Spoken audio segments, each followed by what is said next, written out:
आइए हम श्रीनाथजी बाबा के प्रथम चरण अरविंदों को स्पर्श करें। जन्मांध्यास्य यतोऽन्वयादितरया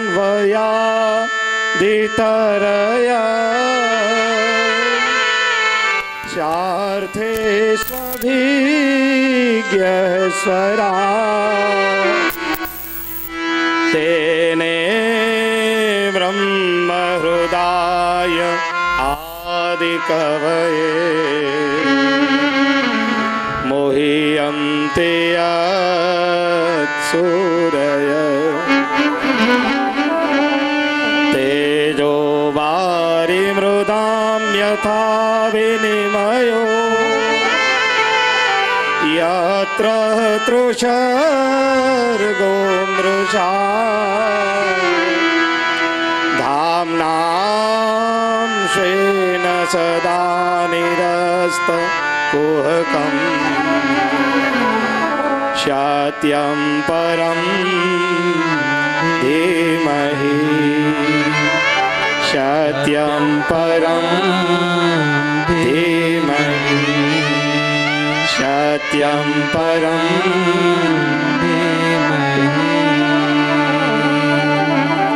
ओम भूर्भुवस्सुः तत्सवितुर्वरेण्यं भर्गो देवस्य धीमहि धियो यो नः प्रचोदयात् और सत्यम परम धीमहि, ये दोनों एक ही हैं, दोनों एक ही हैं। अभी तो क्या है कि थोड़े से भागवत को रगड़ करके अगर अपन उठाएं तब जाकर के शास्त्र का निचोड़ प्रकट होता है। थोड़ा सा रगड़ दें, उसके बाद जो है ना शास्त्र का रस अपने आप प्रकट होता है। अब देखो वेदांता जो ब्रह्म सूत्र है, जिसको वेदांता भी कहते हैं, ब्रह्म सूत्र भी कहते हैं, उसका जो प्रथम सूत्र है वो है जन्माद्यस्य यतः, और दूसरा सूत्र है अथा तो ब्रह्म जिज्ञासा। अब ये श्रीमद् भागवत की शुरुआत कहां से हो रही है? जन्माद्यस्य यतः, और वेदांत सूत्र की शुरुआत भी हो रही है जन्माद्यस्य यतः। देखो एक बात समझो कि हमारे भारत में जो लोग आचार्य कहलाए वो आचार्य क्यों बने? आज की तारीख में कोई खुद को जगत गुरु कहता हो, खुद को आचार्य कहता हो, तो समझ लेना कि ये बकवास है। पहली बात तो मैं आपको ये बता दूं, ये आचार्य की पदवी किसको प्राप्त होती थी आज से 500 साल पहले?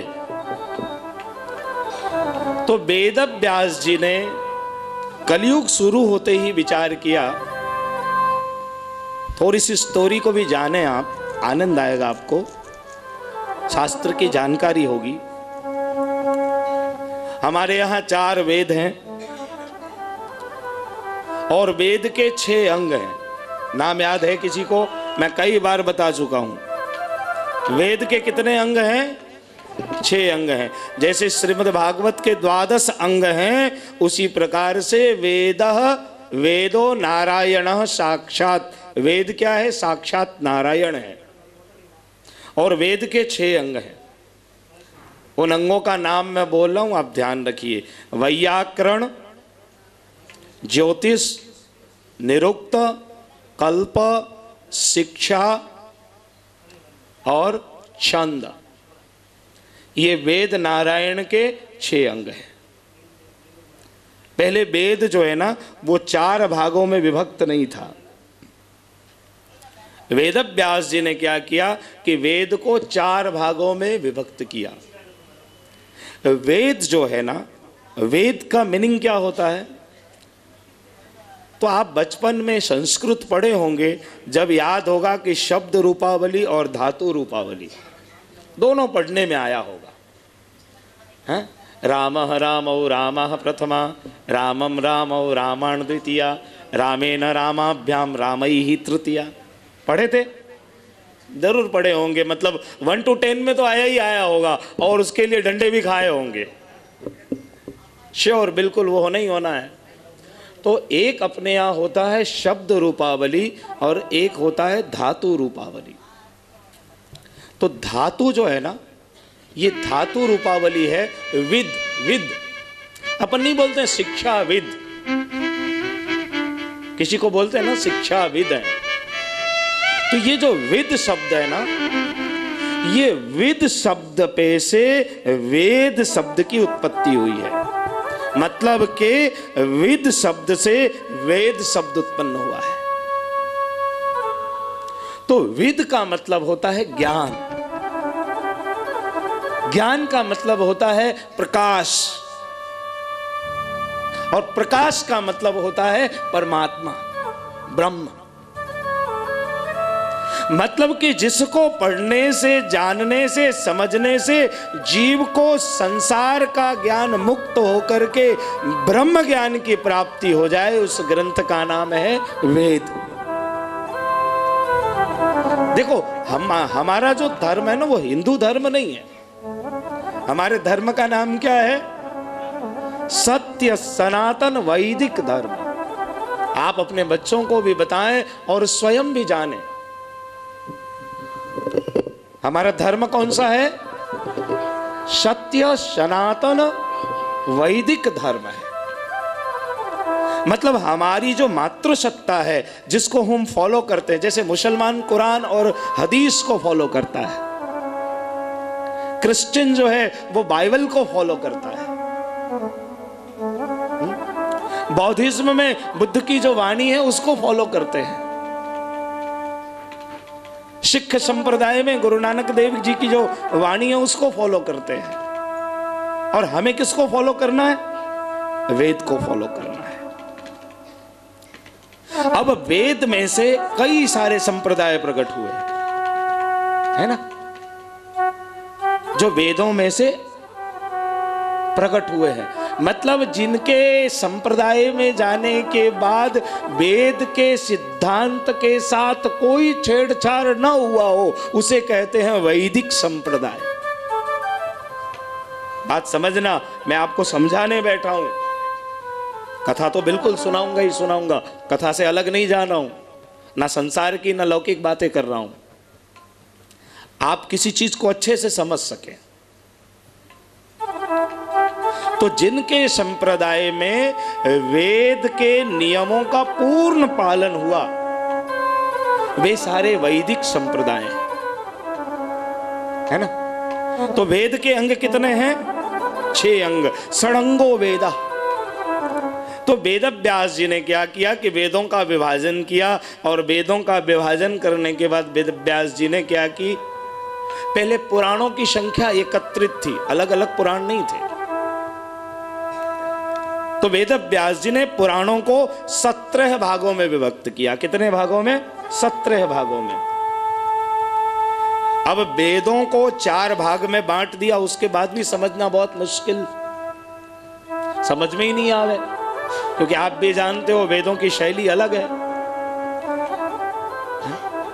मंत्र में और श्लोक में दोनों में फर्क है, दोनों एक नहीं है। तो फिर वेद व्यास जी ने क्या किया, वेद में से उपनिषद को अलग कर दिया। उपनिषदों की संख्या कितनी है अपने यहां? 108। कितने उपनिषद हैं? 108। उपनिषद का मतलब क्या होता है?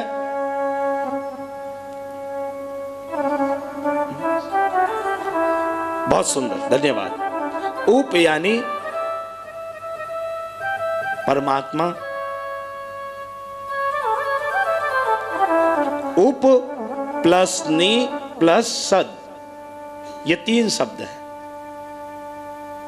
जिस गुरु के पास बैठ करके परमात्मा की अनुभूति हो, उसे उपनिषद कहते हैं। मतलब जिस सदग्रंथ को पढ़ने से, जिस सदग्रंथ के पास जाने से परमात्मा अंदर से स्फुरायमान होने लग जाए, उसे उपनिषद कहते हैं। और उसकी संख्या है 108। फिर भी डिफिकल्ट हो गया कि भाई उपनिषद भी बहुत डिफिकल्ट है, कठिन है, कलयुग के लोग नहीं पढ़ पाएंगे। तो फिर वेदांत सूत्र की रचना की। कौन से सूत्र?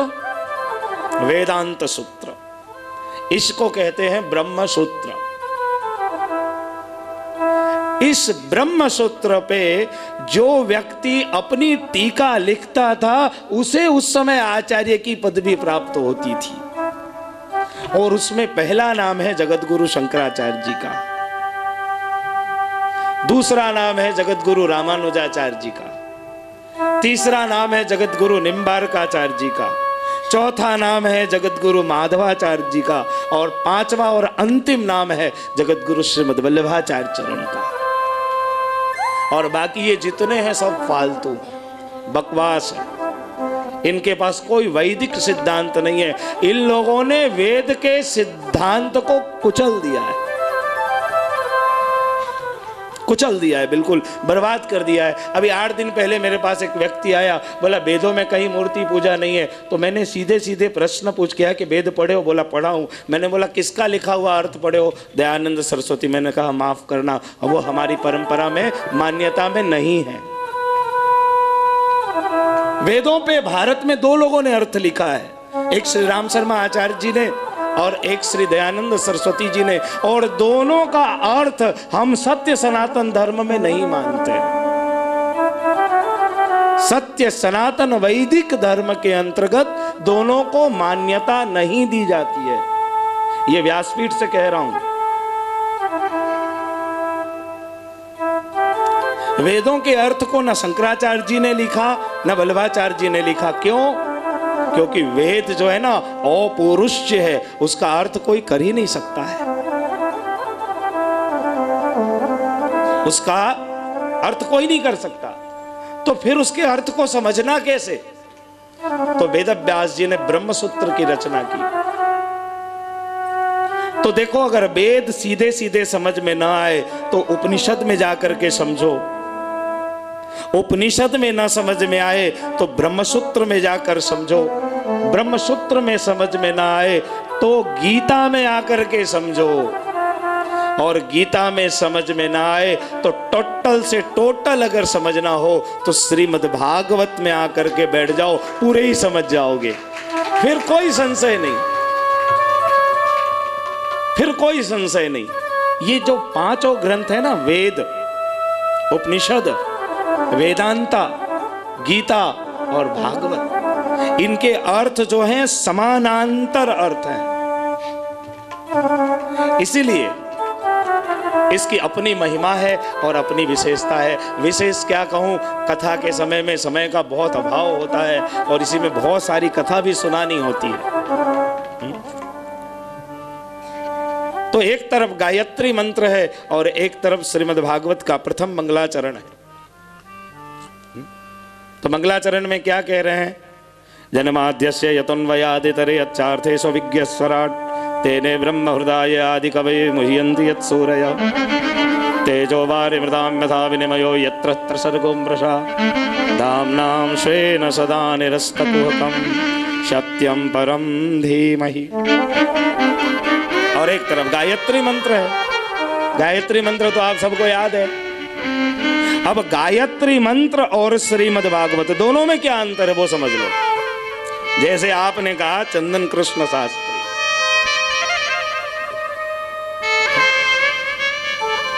फलाने शास्त्री, तो आपने जैसे ही शास्त्री शब्द का उच्चारण किया तो मेरे समझ में इतनी बात आ गई कि फलाना आदमी कोई ना कोई आध्यात्मिक, धार्मिक या विद्वान होगा, क्योंकि शास्त्री जो संबोधन है ना।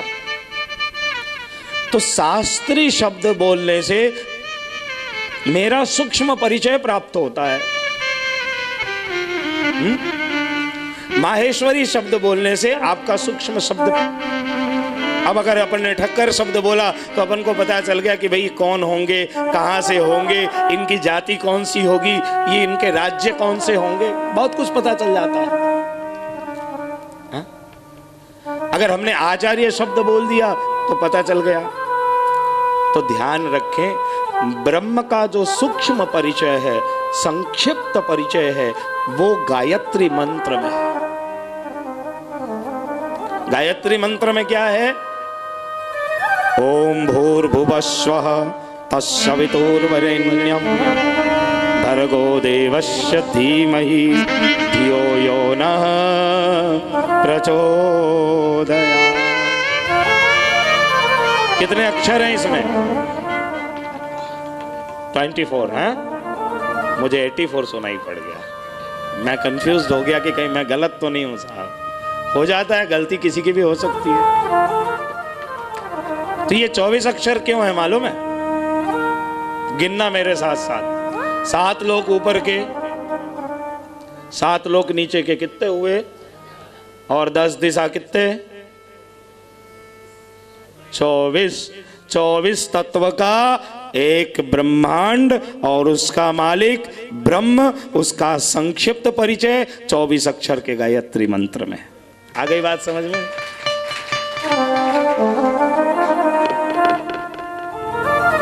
अब ये तो भाई शास्त्री की बात हुई कि इसका नाम शास्त्री है, तो आई थिंक ऐसा होना चाहिए। पर अब बृहद परिचय कैसे मिलेगा? किसका जन्म कहाँ हुआ, ये पला बड़ा कहाँ पे, ये शयाना कहाँ हुआ, कौन से गुरु के पास रहा, कहाँ इसकी शिक्षा दीक्षा हुई, तो पूरी परिचय लिखी जाएगी ना, हैं? 2 4 5 पेज भर जाएगा। शुरुआत करेंगे इसके माता पिता से, हैं? इसीलिए तो कल कहा कि आंबो अखंडा भुवन माति उतर्यो ब्रजभूमि छे आमानो वास सखीरी आंबुरो। आ गए ना, वहीं पे आ गए। तो गायत्री मंत्र में उसका संक्षिप्त परिचय है। और बृहद परिचय कहाँ है? विस्तार से उसका परिचय कहाँ है? उस ब्रह्म का विस्तार से परिचय कहाँ है? तो श्रीमद् भागवतम महामुनि कृते किं वा परैरेश्वर।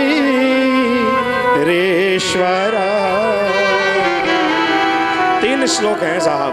प्रथम श्लोक में ब्रह्म का परिचय है, दूसरे श्लोक में श्रीमद् भागवत का परिचय है, और तीसरे श्लोक में श्रीमद् भागवत के रस का परिचय है। ये 3 ही श्लोक हैं। एक बीज भाव है, एक वृक्ष भाव है, और एक फल भाव है।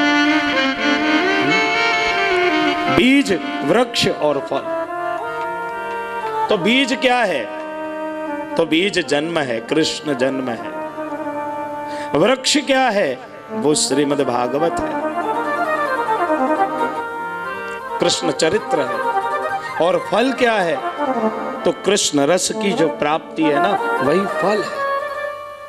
तो निगम कल्पतरोर गलितम फलम शुक मुखादमृत द्रव संयुतम एवत भागवतम रसमालयम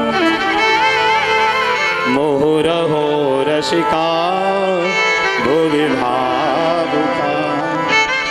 अब क्या कह रहे हैं? जैसे आम के बगीचे में आप जाओ, जब आप पेड़ के पास खड़े रहोगे तो उसमें से आम का जो है ना, वो हल्का हल्का सुगंध आएगा। आपको महसूस होगा कि ये वृक्ष है, आंबानो बगीचो छे, आंबानो झाड़ छे, एम करीने आपने ख्याल आवी जाए कि नहीं आ आंबानो ज झाड़ छे, कारण के आमाथी आंबानी स्मेल आवे छे। अब देखो, और ज्यादा महसूस करने के लिए क्या करोगे? उसके पत्ते को तोड़ लोगे, थोड़े से मुंह में डाल करके चबा करके देखने की कोशिश करोगे कि वास्तव में ये वही है कि कुछ और है, तो पता चलेगा कि नहीं। ना पढ़ो, बहुत आवाज करे। हाँ? तो पत्ता को चबाओगे तो थोड़ा सा महसूस होगा कि नहीं यही है, ठीक है। डाली को सूंघोगे, वृक्ष को सूंघोगे, उसमें से भी वही के वही स्मेल आएगा। उसके बाद क्या करोगे? आम के फूल के पास जाओगे, उसमें से भी मादक सुगंध आएगा। उसके बाद फल निकलने के बाद फल को लेकर के मुंह में जैसे ही रखोगे, पता चला कि पूरे आम का स्वाद न इस वृक्ष में है, न इस डाली में है, न इस पत्ते में है। वास्तव में आम का स्वाद तो आम के फल में ही है। ठीक उसी प्रकार से वेद में जाओगे तो वेद में ब्रह्म की अनुभूति है। आप समझो ध्यान से मेरी बात, जो भी कह रहा हूं आपको बहुत ऊपर ले जाने की कोशिश कर रहा हूं। वेद में ब्रह्म की अनुभूति, ऐसा लगता है कि कोई तो है, स्पष्ट नहीं हो रहा है। अब वेद जो है वो वृक्ष है, और ये जो डाली है ना, वो सब शास्त्र है। उन डालियों पे जाओगे तो थोड़ी और ज्यादा अनुभूति होगी कि नहीं, ब्रह्म का स्वाद इसमें है, अनुभूति हो रही है। पत्ते जो है ना, वो पत्ते पुराण हैं। विष्णु पुराण पढ़ोगे, विश्वकर्मा पुराण पढ़ोगे, शिव पुराण पढ़ोगे, देवी भागवत को सुनोगे, सब जगह कृष्ण की चर्चा है। ब्रह्म की अनुभूति होगी कि नहीं, कोई तो ब्रह्म है जो दिख नहीं रहा। उसके बाद उस आम के फूल मतलब मंजरी के पास जाओगे जिसमें सुगंध है, लेकिन वो दिख, स्वाद, सुगंध है लेकिन स्वाद नहीं है। तो ये सुगंध क्या है? तो वो है गीता जी। गीता जी में जाओगे तो श्री कृष्ण की वाणी रूपी सुगंध आपको प्राप्त होगी। ब्रह्म का सुगंध मिलेगा आपको गीता में। लेकिन आपको चखना क्या है? आपको तो रस लेना है, ब्रह्म का स्वाद लेना है, ब्रह्म की अनुभूति करनी है, चखना है ब्रह्म को। तो ब्रह्म को चखोगे कैसे? तो कहा कि पीबत भागवतम रसमालयम्। ब्रह्म का जो रस है ना, ब्रह्म का अगर स्वाद लेना हो, ब्रह्म को चखना हो, ब्रह्म को पीना हो, ब्रह्म का आस्वादन करना हो, तो एक बार श्रीमद् भागवत की सरिता में जाकर बैठ जाएं। जैसे ही आप श्रीमद् भागवत में प्रवेश करेंगे आपको ब्रह्म की अनुभूति होने लगेगी। इसलिए ब्रह्म को समझने के लिए कहीं और जाने की जरूरत नहीं, किसी से पूछने की जरूरत नहीं। ब्रह्म कहाँ है? तो ब्रह्म श्रीमद् भागवत में है। अब इसकी शुरुआत कहाँ से हो रही है? तो धर्म प्रोजित कैतवोत्र परमो निर्मत्सरा नाम शता। एक बात और ध्यान रखें, श्रीमद् भागवत सबके लिए नहीं है, ये निर्मत्सरों के लिए है। निर्मत्सरा नाम शता, जिनके हृदय में मात्सर्य नहीं है, जिनके हृदय में छल कपट नहीं है। क्योंकि गोस्वामी जी भी कहते हैं कि निर्मल मन जन सो मोहि पावा। तो जिनका हृदय निर्मत्सर है, छल कपट से रहित है, उनको ही परमात्मा की प्राप्ति होती है। उनके लिए श्रीमद् भागवत है। तो भागवत की कथा प्रारंभ हुई कहां से? तो महाभारत से। एक दिन भ्रमण करते करते श्री नारद जी बद्रिकाश्रम में पहुंचे हैं और बद्रिकाश्रम में व्यास जी को उदास देखा।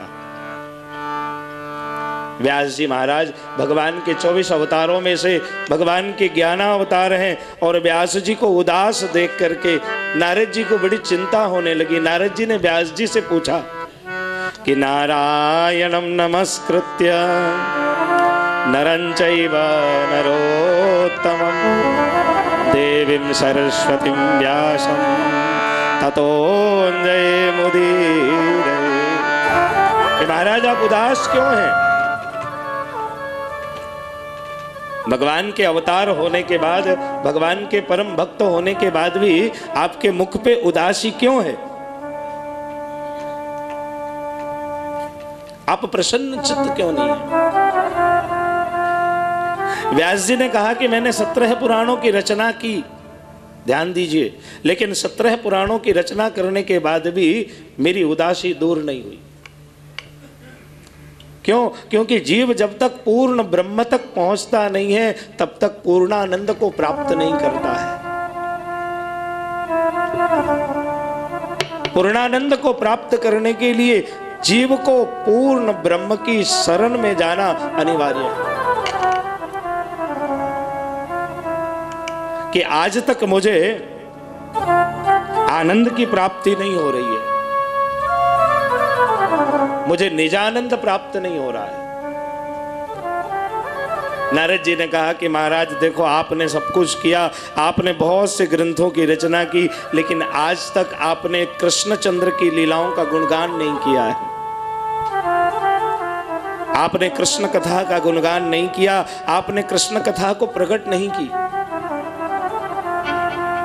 महाराज, आप एक बार श्रीमद् भागवत रूपी दिव्य ग्रंथ की रचना करें। व्यास जी कहते हैं कि मुझे आज तक श्रीमद् भागवत का ज्ञान नहीं हुआ। आज पहली बार श्री नारद जी ने वेद व्यास जी को चतुश्लोकी श्रीमद् भागवत का उपदेश किया है, और चतुश्लोकी भागवत का दान नारद जी ने व्यास जी को किया है। भागवत हमेशा किसी भक्त के मुख से सुनना। नारद जी भगवान के भक्त हैं और भगवान के अंश हैं व्यास जी, लेकिन व्यास जी को भागवत तत्व की प्राप्ति नहीं हुई।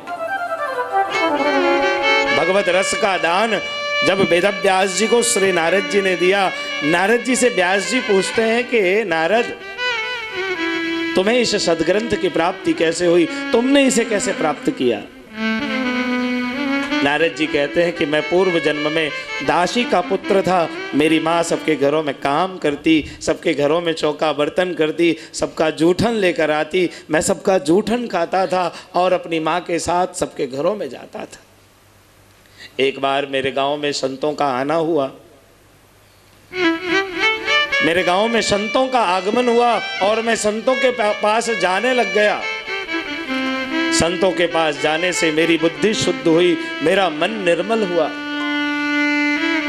मेरे अंदर पवित्रता का प्रवेश हुआ, और ऐसे पवित्रता का मेरे अंदर प्रवेश हुआ कि धीरे धीरे संसार के सारे दुष्चक्र निवृत्त हो गए। भगवत नाम में मेरी रुचि हो गई। मेरी माँ हमेशा विरोध करती थी। मेरी माता श्री की इच्छा थी कि नारद बड़ा हो जाए, इसकी शादी करें, विवाह करें, घर में बहू आए, कामकाज संभाले। हर एक माँ अपने पुत्र के लिए ऐसा सोचती है, इसी प्रकार से मेरी माँ भी सोचती थी।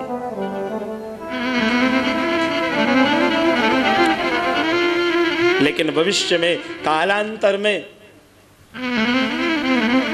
मुझे संतों का संग प्राप्त हुआ। संतों ने मुझे एक ही शब्दों में उत्तर दिया कि वसुदेवे भगवती भक्ति योग प्रयोजितः जनयत्या सुवैराग्यम ज्ञानम च यद हेतुकम्। हे नारद, तो ज्ञान को प्राप्त कर भगवान की भक्ति करने में अपने चित्त को लगा ले। और मैंने उन महापुरुषों से भगवत नाम प्राप्त किया। ओम नमो भगवते वासुदेवाय नमः मंत्र की दीक्षा प्राप्त हुई, और उस मंत्र के प्रभाव से संसार में मेरी रुचि खत्म हो गई। संसार से मुझे वैराग्य हो गया, और संसार से वैराग्य होने के बाद एक दिन मेरी माँ गौदोहन कर रही थी, दूध निकाल रही थी। उसी समय एक सर्प ने मेरी माता श्री को स्पर्श किया और सर्प दंश से मेरी माँ चल पड़ी। उस दिन के बाद मैं निवृत्त हुआ। मैं उत्तर दिशा की ओर दौड़ कर जा रहा था। उसी समय आकाशवाणी हुई, नारद, इस जन्म में नहीं, अगले जन्म में तुम्हें भगवत प्राप्ति होगी। और मेरा दूसरा जन्म ब्रह्मा जी के यहाँ मानस पुत्र के रूप में हुआ। और जैसे ही मानस पुत्र के रूप में मैं जन्मा तो मेरे बड़े भाई सनत कुमार ने इस दिव्य ग्रंथ का दान मुझे किया है। और सनत कुमारों को ब्रह्मा जी ने दिया, ब्रह्मा जी को नारायण ने दिया। ये जो सदग्रंथ है, नारायण ने ब्रह्मा जी ने सनत कुमार ने नारद, और नारद जी ने व्यास जी को, व्यास जी ने सुखदेव जी को, और सुखदेव जी ने राजा परीक्षित को दिए। बड़ी उज्जवल परंपरा है इस ग्रंथ की। व्यास जी ने जैसे ही श्रीमद् भागवत को श्रवण किया और व्यास जी समाधि में चले गए। समाधि में जाने के बाद 18,000 श्लोक जो प्रकट हुए, उनकी संख्या 18,000 नहीं है। श्रीमद् भागवत की 3 भाषा है, लोक भाषा, परमत भाषा और समाधि भाषा। समाधि भाषा व्यासस्य प्रमाणम तच्चतुष्टयम्। समाधि में जो दर्शन हुआ, जब व्यास जी ने उसको प्रकट किया, और प्रकट कहां से किया तो महाभारत के युद्ध की समाप्ति हुई। कृष्ण चरित्र यहां से प्रकट होता है। कृष्ण कथा की शुरुआत महाभारत से है। संघर्ष से कृष्ण की प्राप्ति, संघर्ष से कृष्ण प्राप्त होते हैं। कृष्ण ने जीवन में संघर्ष का उपदेश दिया है। जब पूरा नरसंहार हो गया, हस्तिनापुर जब युद्ध भूमि में तब्दील हो चुकी थी, चारों तरफ सिर्फ और सिर्फ विधवाएं थी, छोटे छोटे बच्चे विलाप कर रहे थे। कई करोड़ लोगों का वध हुआ था उस महाभारत में। कितने करोड़ लोग मारे गए थे उस युद्ध में। और उसके बाद युधिष्ठिर विक्षिप्त होकर के कृष्ण के पास गए। युधिष्ठिर श्री कृष्ण के पास गए और दुर्योधन जो अकेला जिंदा बचा था, वो अश्वत्थामा के पास गया। दुर्योधन की अंतिम इच्छा थी कि मेरे सामने पांडव वंश का विनाश हो जाए। द्रौपदी के 5 जो पति हैं, उन 5 पांडवों का विनाश मैं अपनी आंखों से देख करके सुकून से मर जाऊं, क्योंकि अब न मेरे पिता रहे, न मेरी माता रही, न मेरे पुत्र रहे, न मेरी पत्नी रही। पूरा साम्राज्य नष्ट हो चुका है। दुर्योधन की अंतिम इच्छा थी।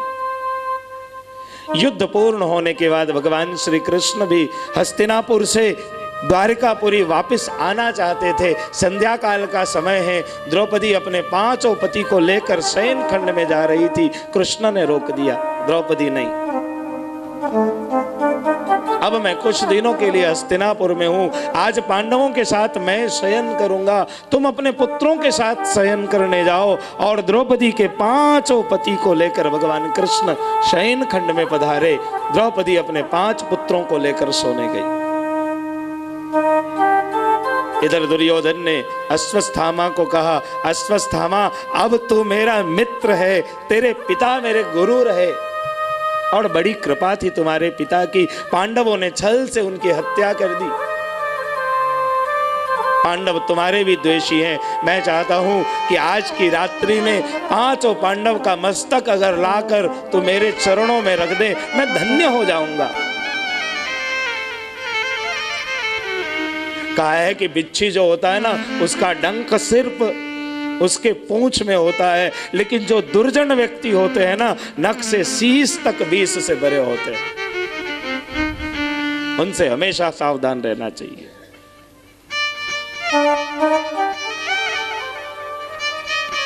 दुर्योधन ने अश्वत्थामा को कहा, मध्य रात्रि का समय, अंधेरे में अश्वत्थामा पहचान नहीं पाया कि ये 5 द्रौपदी के पति हैं कि पुत्र हैं। और एक साथ द्रौपदी के 5 बच्चों की हत्या हो गई। 5 का सिर काट दिया और 5 बच्चों के सिर को काट करके दुर्योधन के पास ले गया। दुर्योधन ने कहा कि अरे नादान, ये नहीं, ये तो छोटे बच्चे, इनका कसूर क्या था? तूने इनकी हत्या क्यों कर दी? मैं तो पांडवों के मस्तक को देखना चाहता था जीते जी। जाको राखे शाइया, जिसके ऊपर मेरे गोविंद का हाथ होता है उसका कोई बाल बाका नहीं कर सकता है। मेरे प्रभु जिसके ऊपर अपने हाथ रख दें उसे कोई स्पर्श नहीं कर सकता है। पांडवों के ऊपर कृष्ण की कृपा थी। पांचों पांडव जीवित रह गए। सुबह सुबह द्रौपदी सिर पटक कर कन्हैया के पास रोने लगी, नंद नंदन मैंने सब कुछ जीत लिया, पूरे संसार को जीत लिया, महाभारत के युद्ध को जीतने के बाद भी आज मैं हार गई। इसीलिए इस संसार को सार बिना का कहा है। देख लो आपके सामने पूरी घटना आ गई।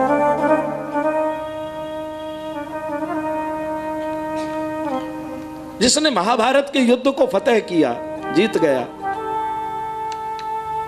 अब वृद्धावस्था में पांडव, वृद्धावस्था में द्रौपदी, चंद दिनों की जिंदगी, जिसके लिए राज्य जीता, जिसको राज्य देना है, अब कोई नहीं बचा। पूरी कहानी समाप्त हो गई। इसलिए बहुत संसार में प्रयत्न संसार के लिए नहीं करना चाहिए।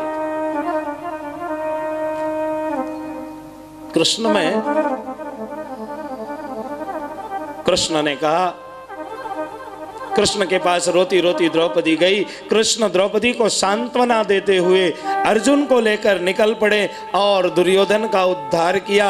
अश्वत्थामा को पकड़ कर ले आए, हाथ पैर बांध करके द्रौपदी के सामने पटक दिया। बोला मार दे तू अपने हाथ से।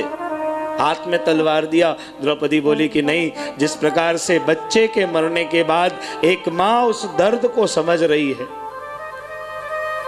आज अगर मैं अश्वत्थामा को मार देती हूं तो इसके मां को भी इतनी तकलीफ होगी, इसलिए मैं नहीं मार सकती। ये भारतीय नारी, ये भारतीय स्त्री, जिस कष्ट को मैं झेल रही हूं, जिस आंसू को मैं पोंछ रही हूं, अगर मैंने भी अश्वत्थामा के साथ ऐसा ही किया तो इसकी मां क्या करेगी? इसकी मां इस वृद्धावस्था में इस कष्ट को कैसे झेलेगी? हे कृष्ण, मैं ऐसा नहीं कर सकती, ये मेरे लिए संभव नहीं है। कृष्ण ने अश्वत्थामा को दंड दिया, उसकी चूड़ामणि निकाल ली, बाल बाल मोड़ दिए, छोड़ दिया। अर्जुन का एक पुत्र अभिमन्यु, महाभारत के युद्ध में अभिमन्यु की मृत्यु हो चुकी और अभिमन्यु की पत्नी उत्तरा उस समय गर्भवती थी और उत्तरा के गर्भ में भगवान के परम भक्त महाराज परीक्षित जन्म ले चुके हैं। अश्वत्थामा ने देखा कि मैंने पांडवों के वंश को समाप्त किया, लेकिन एक वंश परीक्षित के रूप में उत्तरा के गर्भ में है। अश्वत्थामा के पास ब्रह्मास्त्र है। अश्वत्थामा ने ब्रह्मास्त्र का प्रयोग उत्तरा के गर्भ पे किया और जैसे ही उत्तरा के गर्भ पे ब्रह्मास्त्र का प्रयोग किया, उत्तरा को लगा कि अब मैं गर्भपात की स्थिति में आ गई। रोती हुई, बिलखती हुई, दौड़ती हुई कृष्ण के पास पहुंची और कृष्ण के चरणों में गिर गई। हे कन्हैया, मेरे इस गर्भ की रक्षा करो। अब मेरे पति की एकमात्र स्मृति चिन्ह मेरे गर्भ में, मुझे बचा लो, मेरी रक्षा करो, मेरे इस संतान की रक्षा करो। पांडवों का एकमात्र कुलभूषण अब मेरे उदर में है। भगवान द्रवीभूत हो गए। कन्हैया श्री कृष्ण द्रवीभूत होकर के भगवान कृष्ण ने चतुर्भुज वेश धारण किया और आज मेरे प्रभु द्रौपदी की पुत्रवधू उत्तरा के गर्भ में प्रवेश कर गए। शंख चक्र गदा पद्म को धारण करके और मेरे नंदनंदन ने परीक्षित की रक्षा गर्भ में की है, इसलिए इसका नाम है विष्णुरात। और परीक्षित की रक्षा करने के बाद भगवान वहां से प्रस्थान करते हैं। मैया कुंती के पास गए और माता कुंती से कहने लग गए, माता जी अब मुझे आज्ञा दो,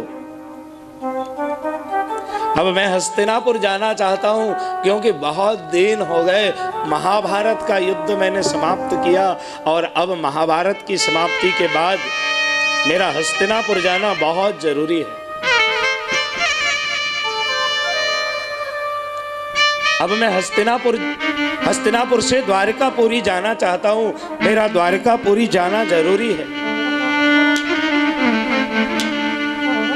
कुंती जी रोने लग गई कन्हैया को देख करके, नेत्र से अश्रु की धारा बहती है।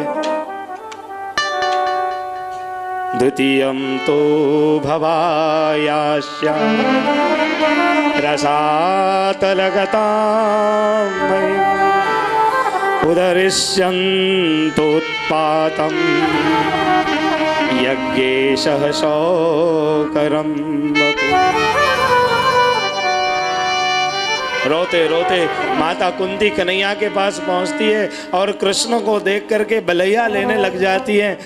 मालूम है कुंती के ऊपर, पांडवों के ऊपर कृष्ण की कृपा नहीं है। नहीं, पांडवों में इतनी भक्ति नहीं थी कि कृष्ण की कृपा पांडवों पे हो। उस घर में भक्त तो एक कुंती मैया है, और एक कुंती मैया के भक्त होने से पांचों पांडवों पे कृष्ण की कृपा है।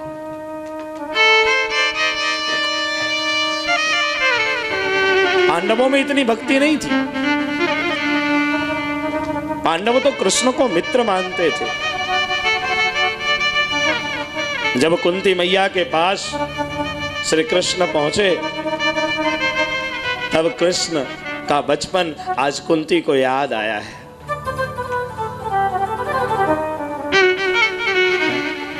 कृष्ण का बचपन आज कुंती को याद आया।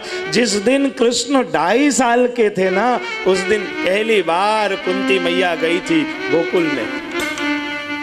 और उस रोज की घटना क्या, तो कृष्ण ने आज पहली बार यशोदा जी के साथ लड़ाई की थी।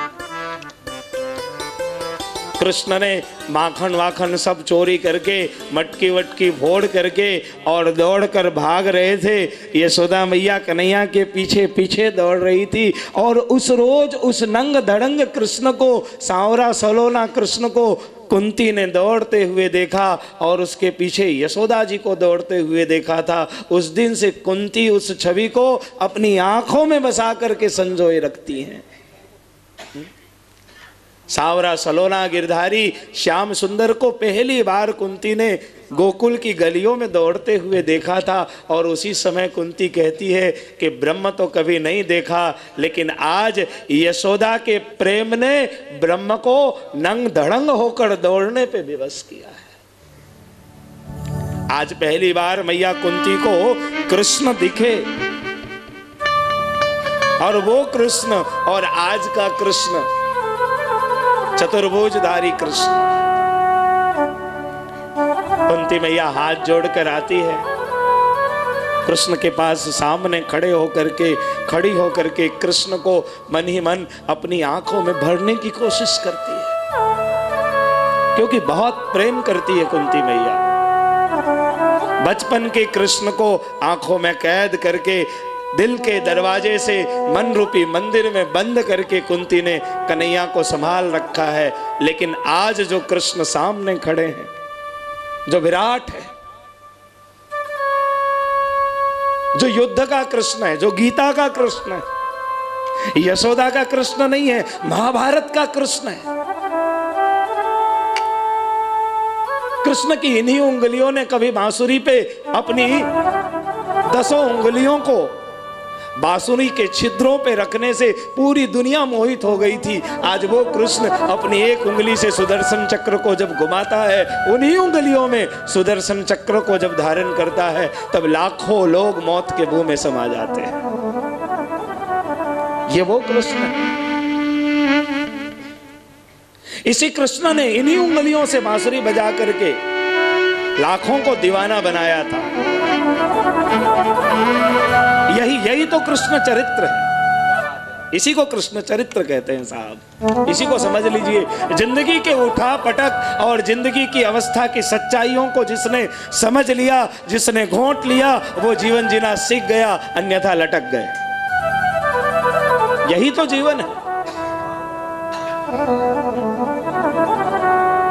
कुंती खड़े होकर के कृष्ण को निहारती है, कृष्ण को देखती है, कृष्ण को देख करके मनी मन अपने दिल के दरवाजे से मन रूपी मंदिर में कैद करना चाहती है, लेकिन कृष्ण आज कैद नहीं हो रहे हैं।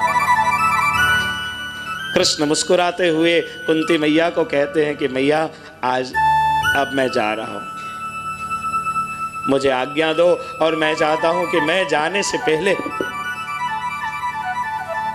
आपको कुछ देकर जाऊं, क्योंकि आज तक मुझसे हर किसी ने, हर कुछ ने कुछ न कुछ जरूर मांगा है। एकमात्र यशोदा मैया जो कन्हैया के पास कभी कुछ नहीं मांगती थी, और आज कुंती मैया जो कभी कुछ नहीं मांगी है,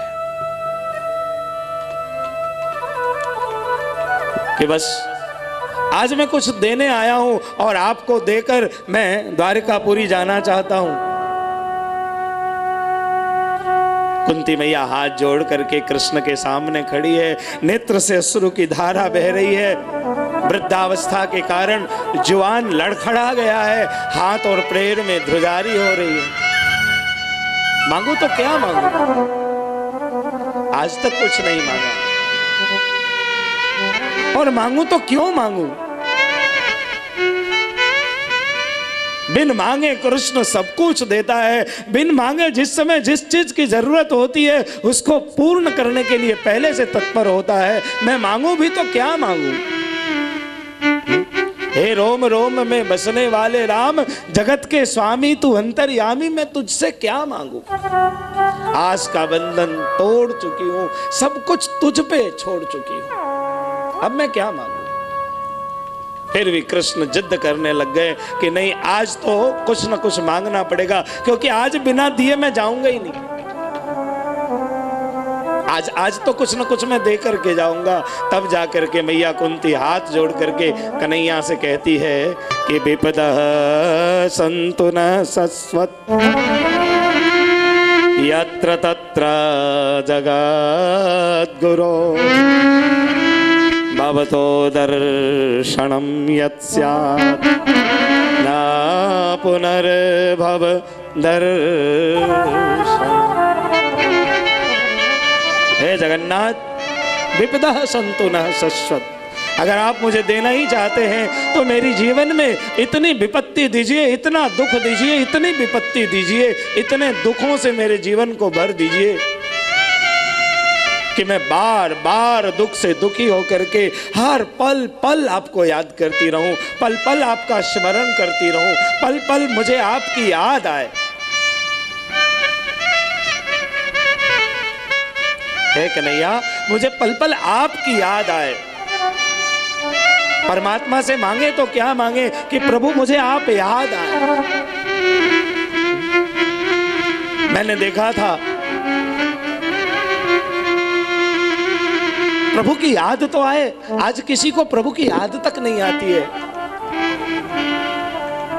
पल पल प्रभु मुझे आपकी याद आए, मेरे जीवन के झोली को आप दुख से भर दो, और इतने दुख दे दो, इतने दुख दे दो, इतने दुख दे दो कि दुख से मैं कड़ा उठूं, दुख में बार बार आपकी याद आती रहे, कन्हैया कन्हैया पुकारती रहूं, कन्हैया कन्हैया के मुझे याद आए।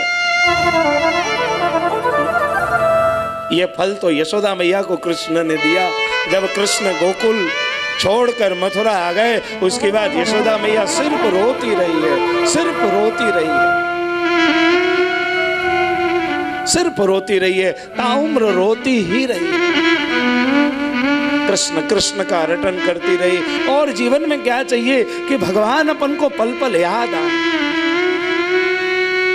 भगवान को आज रोना आ गया, कुंती के गले से मेरे प्रभु लग गए हैं। कुंती के चरणों को पकड़ करके भगवान कहते हैं कि एक यशोदा मैया जो सिर्फ मुझे प्रेम करती थी, और एक ये कुंती मैया जो सिर्फ मुझे प्रेम ही करती है, प्रेम के सिवाय कुछ करती ही नहीं। याद रखना कि दुनिया में अगर कोई प्रेम करने वाला मिल जाए, जो निस्वार्थ प्रेम,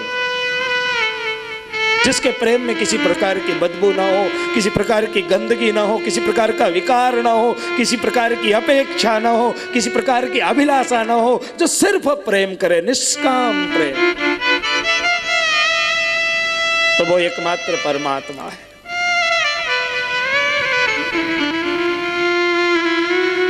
वो सिर्फ एक परमात्मा है। परमात्मा के सिवाय उस जगह को कोई ले ही नहीं सकता है, और किसी ने अगर वो जगह ले ली तो याद रखना परमात्मा उस इंसान के रूप में आपके जीवन में आया है। परमात्मा इंसान के रूप में आया है। तो सिर्फ प्रेम, दिव्य प्रेम। कुंती के चरणों में कृष्ण गिर जाते हैं, कहते हैं कि माँ, कुंती कहती है विपदा शंतुनः शश्वत, मुझे विपत्तियों से भर दो, विपत्तियों से ढक दो, इतने दुख दो, इतनी पीड़ा हो, इतने तकलीफ हो कि पल पल मुझे कन्हैया की याद आए। कुंती माँ को खूब प्रेम करके, लाड करके भगवान स्नेह पूर्वक कुंती माता को कहते हैं। उसी समय कुंती माता कहती है कि मैं ही सिर्फ आपका भक्त नहीं हूं, इस हस्तिनापुर में एक और भक्त है आपका,